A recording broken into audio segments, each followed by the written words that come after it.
America के tariff ने भारत के सामने दुविधा की स्थिति पैदा की है। पाकिस्तान को गले लगाकर भारत अमेरिका के रिश्ते को ताक पर रख दिया है। वहीं भारतीय पीएम नरेंद्र मोदी ने टैरिफ के जवाब में आत्मनिर्भर देश बनने का रास्ता पेश किया है। वे चीनी राष्ट्रपति से मिलने वाले हैं। भारत को अलग कर अमेरिका ने भूल की है। इन स्थितियों में भारत की महाशक्ति बनने की दावे की परीक्षा है। वह टैरिफ के झटकों को संभालने की स्थिति में है। ट्रंप ने भारत को दो तरह से अपमानित किया है।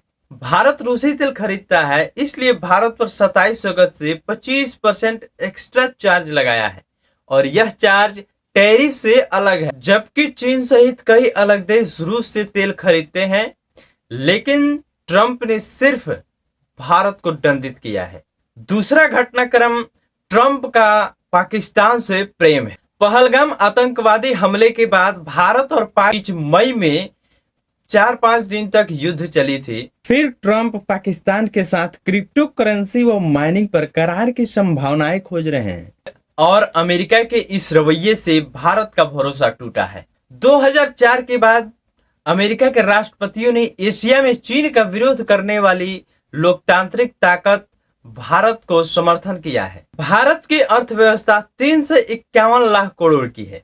वहीं भारत का स्टॉक मार्केट 439 लाख करोड़ रुपए की है। दूसरी ओर चीन और पाक पर अस्थिरता, कर्ज, आतंकवाद के कारण ध्वस्त हो चुका है। भारत के मामले में ट्रंप का रुख अमेरिकी हितों के खिलाफ सेल्फ गोल है।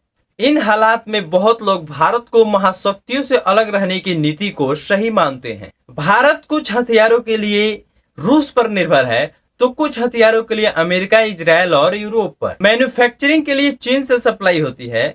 पश्चिमी देशों के लिए मार्केट और टेक्नोलॉजी उसके काम आती है। 2020 में सीमा पर झड़प के बाद वाशिंगटन को यह उम्मीद थी, यह अमेरिका से अर्ध गठजोड़ का मौका है।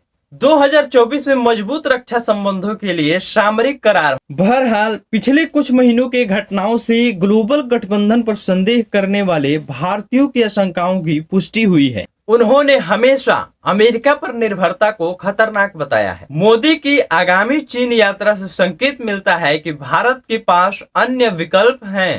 अमेरिका के फैसलों से भारत की क्षमताओं और ताकत की परीक्षा का समय अब आ गया है। पिछले 11 साल से मोदी राष्ट्र निर्माण, आधुनिकीकरण और केंद्रीकरण के राह पे चल रहे हैं।